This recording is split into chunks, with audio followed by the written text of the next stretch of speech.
უკრაინის ომის მიმდინარეობა შესაძლოა მნიშვნელოვან ცვლილებებს დაექვემდებაროს. უკრაინისთვის ამერიკული შეიარაღების შემცირება ოფიციალური კიევის უკმაყოფილებას იწვევს.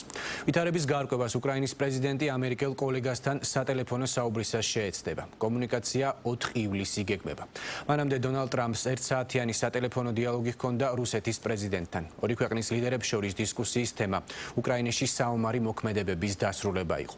პარალელურად რუსეთი ფრონტის ხაზს მიღმა უკრაინულ ქალაქებს ისევ ბომბავს, რაც მშვიდობიან მოსახლეობაში მსხვერპლს იწვევს.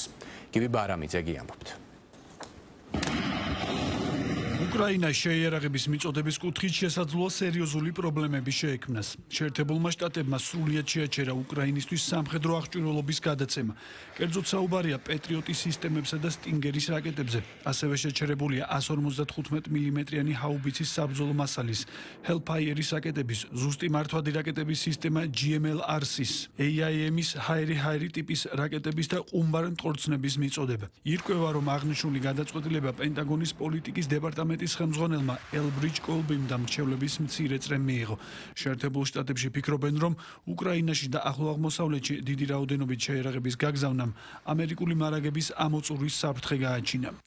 თავდაცვის დეპარტამენტი აგრძელებს პრეზიდენტისთვის სამხედრო დახმარების ალტერნატიული ვარიანტების მიწოდებას, რაც შეესაბამება მის მიზანს, დაასრულოს ეს ტრაგიკული ომი. დეპარტამენტი ყურადღებით აფასებს და ადაპტირებს ამ მიზნისადმი თავის მიდგომას. ამავდროულად ინარჩუნებს თავდაცვის დეპარტამენტის მზადყოფნასა და პრიორიტეტებს.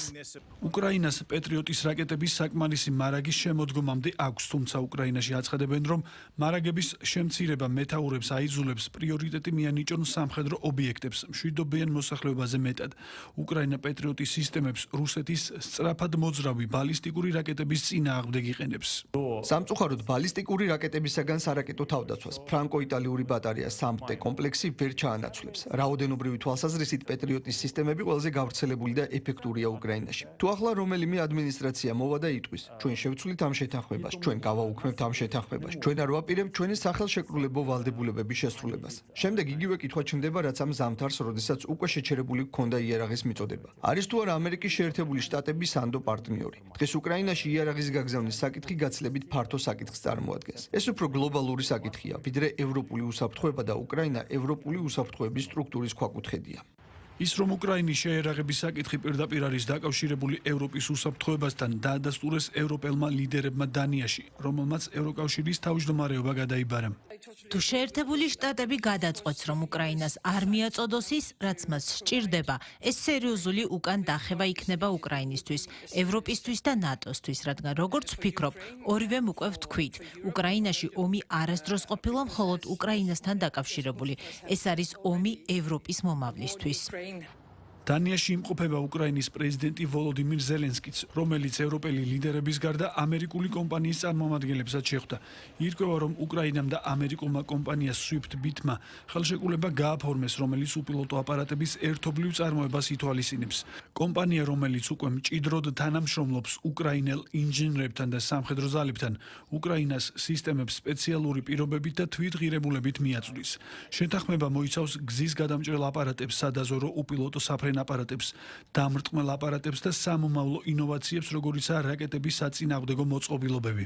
ეს ამ მიმართულებით მუშაობის კარგი დასაწყისია. ჩვენ ასევე შევთანხმდით ჩვენს პარტნიორებთან, რომ ჩვენი ზოგიერთი საწარმოო კომპანია მიიღებს ცდომას საჭირო ტექნოლოგიებზე. ვფიქრობ, ეს ხელს შეუწყობს წარმოების მასშტაბების დაჩქარებას. უკრაინის თავდაცვის უნარიანობის გაძლიერებას რამდენიმე ელემენტი აქვს ჩვენი ევროპული ინტეგრაციის დღის წესრიგის გარდა. მაგრამ ჩემი მთავარი გზავნილი ის არის, რომ არსებობს ორი კრიტიკული საკითხი, რომლებიც დაუყოვნებლივ უნდა გადაწყდეს. დეტალებში ჯერ არ შევალ, მაგრამ ისინი უკრაინაში იარაღის წარმოების შიდა დაფინანსებას ეხება. ჩვენ ძალიან დიდი იმედი გვაქვს, რომ ევროკავშირთან შეთანხმებას მივაღწევთ. ყველაფერი, რასაც ახალ მოვაწერეთ, ხელი მნიშვნელოვან დაფინანსებას მოითხოვს.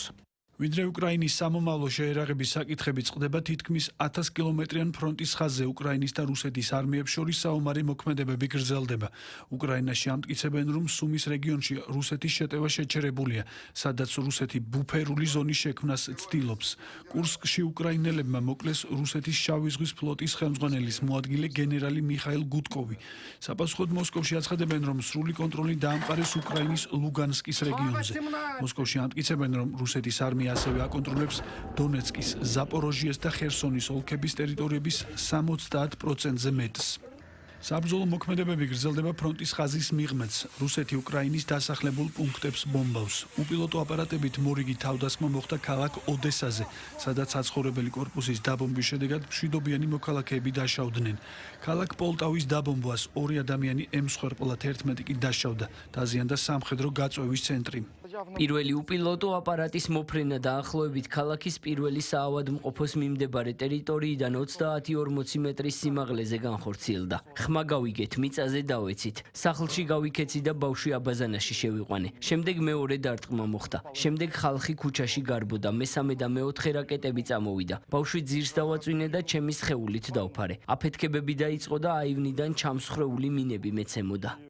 ბოლო კვირების განმავლობაში რუსეთმა გააძლიერა საჰაერო თავდასხმები უკრაინის ქალაქებზე და ასობით უპილოტო აპარატი და რაკეტა გაუშვა, რამაც ფართომასშტაბიანი ზარალი და მშვიდობიან მოსახლეობაში მსხვერპლის ზრდა გამოიწვია. როგორი მოქმედებს უკრაინის თავდაცვის უნარიანობაზე შეერაღების შემცირება, ან რა საპასუხო ზომები იქნება მიღებული, ეს მომავალში გამოჩნდება.